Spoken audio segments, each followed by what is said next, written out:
Rien ne va plus pour Messi risé du Parc des Princes. Le PSG qui prend une décision pour l'avenir de Christophe Galtier et les images insolites de Kylian Mbappé, mégaphone à la main. C'est le programme du Journal du Foot numéro 1275.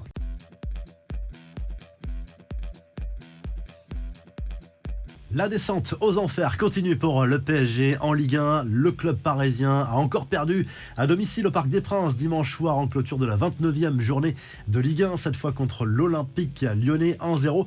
C'est Barcola qui a marqué l'unique but du match pour les Gaunes qui remontent au classement. En revanche, très pâle copie rendue par les Parisiens, les joueurs de Christophe Galtier qui s'enfoncent encore un peu plus dans la crise. 8e défaite depuis le début de l'année pour le PSG. C'est un début d'année catastrophique, le pire depuis 22 ans pour les Parisiens avec cette nouvelle défaite. Attention, danger, l'OM et Lens ne sont plus qu'à 6 points des Parisiens, toujours leaders mais de plus en plus fragilisés. Une chose est sûre, Christophe Galtier ne sera pas licencié. Selon l'équipe et RMC Sport, la direction a tranché en faveur d'un statu quo pour le moment.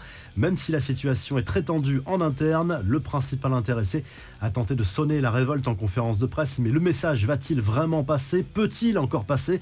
Affaire à suivre. Lionel Messi, lui, a passé une mauvaise soirée. L'Argentin a été très décevant, sifflé par le Parc des Princes. À la star de l'Albi Céleste, a reçu le soutien de Nicolas Tagliafico, son compatriote de l'OL, qui a révélé la nature d'une discussion sur le terrain. Messi lui aurait parlé de sa fatigue après son retour en sélection. Pour lui, le public s'en prend toujours au meilleur joueur pour exprimer sa colère. Nuno Mendes, lui, s'est montré évasif au moment d'évoquer le futur de son coach. Le latéral portugais aurait pu soutenir son entraîneur, mais il a préféré botter en touche en expliquant que sa direction s'occupait de ces choses-là. Les infos et rumeurs du mercato, clap de fin déjà pour Graham Potter à Chelsea. Le technicien des Blues a été licencié après la nouvelle défaite en Premier League ce week-end contre Aston Villa. Il ne sera resté que 6 mois sur le banc du club londonien. Le nom de Julian Nagelsmann est cité pour le remplacer. L'ancien entraîneur du Bayern, visé également par Tottenham, a décidément la cote en Angleterre. Un autre coach a pris la porte ce week-end. Après 4 ans passés sur le banc de Leicester, Brendan Rodgers quitte le navire. Les Foxes sont en grande difficulté cette saison, en 19e position à 9 journées de la fin. Enfin, Adrien Rabiot de retour au PSG cet été. La rumeur circule depuis quelques semaines déjà. Il arrivera en fin de contrat, on le rappelle, à la Juve en juin prochain. Mais le principal intéressé reste mystérieux. Il n'y a rien de spécial, il y a beaucoup de bruit. Cela intéresse beaucoup de monde. Je suis vraiment concentré sur cette fin de saison avec la Juve et on verra ce qu'il se passe, à lâcher l'international français au micro de Téléfoot. On passe aux infos en bref. Manchester United chute du podium en Premier League.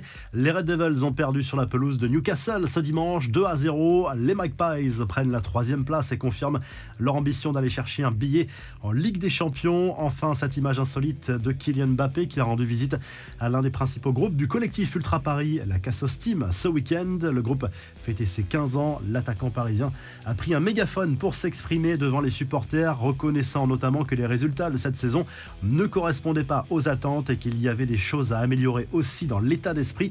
Achraf Hakimi et Gianluigi Donnarumma sont venus également. Cette rencontre devait rester secrète avant qu'une vidéo ne filtre finalement dimanche sur les réseaux sociaux. La revue de presse, le journal L'équipe revient sur la défaite du PSG à domicile contre Lyon.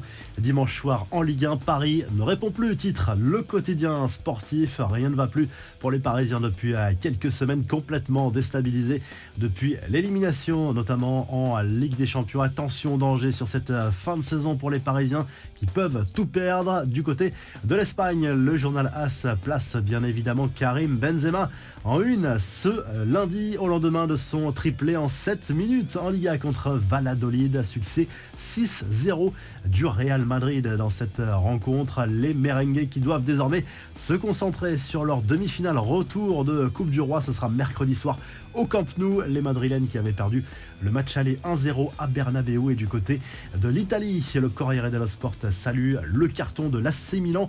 4-0 sur la pelouse du Napoli ce dimanche en Serie A. Les Milanais qui remontent sur le podium de ce championnat italien. Naples n'a pas de gros soucis à se faire. Ils seront sacrés prochainement champions d'Italie au vu de leur avance actuelle. Victoire également de la Roma et de la Lazio dans le championnat italien ce week-end. Si le journal du foot vous a plu, n'oubliez pas de liker et de vous abonner. On se retrouve très vite pour un nouveau journal du foot.